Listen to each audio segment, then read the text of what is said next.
जो पित्त के रोगी हैं वो 1 से 2 बार ले सकते हैं। पित्त मतलब जिनको ज़्यादा गर्मी उछल रही है, ज़्यादा गर्मी लग रही है, या फिर पेट के अंदर बहुत ज़्यादा जो है तेजाब जैसा लग रहा है, तो इस तरह से एक बार बना करके पीजिएगा। आप देखेंगे मुझे कमेंट करने पर आप मजबूर हो जाएंगे, अपनों के पास शेयर करने के लिए आप फोन उठाएंगे, ये मेरी गारंटी है भाई। ये एक रेमेडी से ना आपको शरीर में अगर थकान है, आलस है या कमजोरी है किसी भी तरह की, तो मान लीजिए आपने 7 दिन अगर लगातार ले लिया ना, तो आपकी कमजोरी है तुरंत दूर हो जाएगी।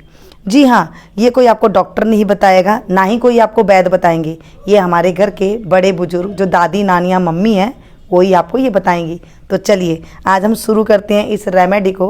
ये रेमेडी का रेसिपी ज़्यादा है, पेट भरा भरा रहेगा, गर्मियों में जो भूख नहीं लगती है भूख की बढ़ोतरी होगी, पेट के जितने रोग है वो दूर होंगे, साथ में कब्ज जैसी बीमारी जो भयंकर बीमारी है उसके भी इसमें फ़ायदा होगा। ये है गोंद कतीरा, गोंद जैसा दिखता है, जो हम सर्दी में लड्डू बना करके खाते हैं ना, ये वो गोंद नहीं है, ये गोंद कतीरा है। देखने में एक जैसे लगते हैं, थोड़ा बहुत डिफरेंट होता है। जब आप पंसारी के पास जाएंगे तो गोंद कतीरा वो आपको बता देंगे। इसे सिर्फ आपको 1 चम्मच लेना है, भिगोया हुआ लेना है, ऐसे नहीं लेना है कि आपको 1 चम्मच भिगो देंगे तो ये 5 से 6 लोगों के लिए पर्याप्त है।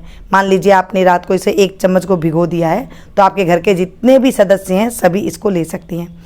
सौंफ पेट के ठंडक देती है, और जो शरीर में दुर्गंध आती है, मुंह पे बदबू आती है, पाचन तंत्र कमज़ोर हो गया है, माइंड के रोगों के लिए, आँखों के लिए, थकान के लिए, कमजोरी के लिए, यहाँ तक कि जब हम कहीं पर होटलों में खाना खाने जाते हैं, आपने देखा होगा खाना पचाने के लिए लास्ट में वो सौंफ और मिश्री देते हैं, कारण यही होता है खाना हमारा पच जाता है। तीसरी चीज़ है शक्कर ले लीजिए, मैंने यहाँ पर गुड़ की शक्कर का प्रयोग किया है, आपके पास गुड़ है तो उसका भी आप सेवन कर सकते हैं। इन तीनों चीज़ों का हम मिश्रण लेंगे, कैसे लेना है, कब लेना है, ये जानना बहुत ज़रूरी है। गोंद कतीरा कितनी मात्रा में लेना चाहिए अगर आपको ये पता नहीं है तो ये अच्छा होने की बजाय जो आपको गलत भी कर सकता है। तो इसको लेने के लिए सबसे पहले मैंने आधी चम्मच के करीब गोंद कतीरा लिया है, और साथ में लेंगे हम 1 चम्मच के करीब सौंफ, मोटी सौंफ है जो जिससे हम अचार बनाते हैं ना वही है। साथ में 1 चम्मच भर के हम इसमें मीठा डाल देंगे, जैसे मैंने कहा आपको कोई भी मर्जी डाल सकते हैं जो आपके पास अवेलेबल है। चलिए जी, अब इसे हम पूरी रात के लिए भिगो करके रख देंगे। मान लीजिए आपको दोपहर में पीना है तो आप सुबह सवेरे भी इसे भिगो सकती हैं, और अगर सुबह आप खाली पेट इसे लेते हैं तो सोने पे सुहागा वाला काम करेगा, तुरंत ही आपको असर दिखाई देगा। किन लोगों को सुबह सुबह सेट नहीं होता है वो देख लीजिए, जिनको ज़्यादा ठंडक रहती है या फिर जिनको कफ की मात्रा ज़्यादा रहती है, साइनस जैसी जिनको ज़्यादा जुकाम वगैरह ज़्यादा हो जाता है ठंडे पानी से, उनको नाश्ता करने के बाद लेना चाहिए। दिन के 2 बजे के बाद इसे नहीं लेना चाहिए, तो वो क्या होता है ज़्यादा ठंडक पैदा कर देती है शरीर में, और फिर वो अच्छाई की बजाय जो है तकलीफ देने लग जाता है। तो जिन लोगों को बहुत ज़्यादा पित्त बढ़ा हुआ होता है, गर्मी रहती है, नाक से खून आता है, वो इसे शाम के टाइम भी ले लें तो कोई दिक्कत वाली बात नहीं होती है। सुबह सवेरे देखेंगे आप ये इस तरह से फूल करके तैयार हो गया है, और आप इसे पिएंगे कैसे, चाहें तो आप इसे ऐसे ही ठंडे पानी के साथ सर्व कर सकते हैं, या फिर इसमें आप छाछ डाल सकते हैं, तो दही की मट्ठे की छाछ बनती है ना वो आप डाल सकते हैं, या फिर इसमें आप दूध डाल के भी सेवन कर सकते हैं।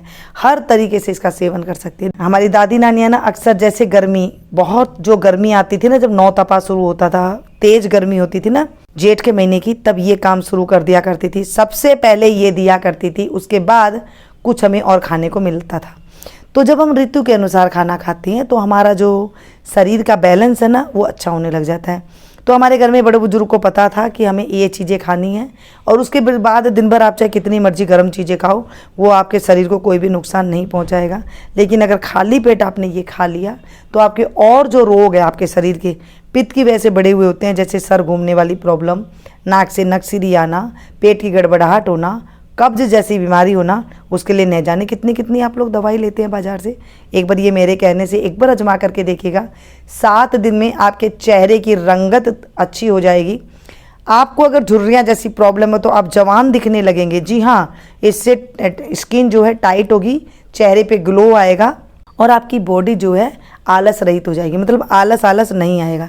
मैंने इसे दूध के साथ लिया है, बस इसे इस तरह से आप सेवन कर लीजिए। दूध कम ज़्यादा कर देते हैं, कोई दिक्कत वाली बात नहीं है।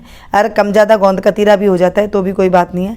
भर भर के 1 चम्मच जैसे आपने भिगो दिया और उसकी 4-5 चम्मच हो गई, वो आप खाएं तो थोड़ी सी दिक्कत पैदा करेगा, वरना आप 1 से 2 चम्मच खा सकते हैं, कोई भी दिक्कत वाली बात नहीं है। ये वीडियो आपको कैसी लगी, कहाँ से देख रही हैं, ये भी ज़रूर बताया करें, मुझे बहुत अच्छा लगता है, मोटिवेशन मिलता है, शरीर में एक एनर्जी आती है कि मेरे जो व्यूअर्स हैं मुझे पसंद कर रहे हैं। तो आप ज़रूर कमेंट करके बताइएगा।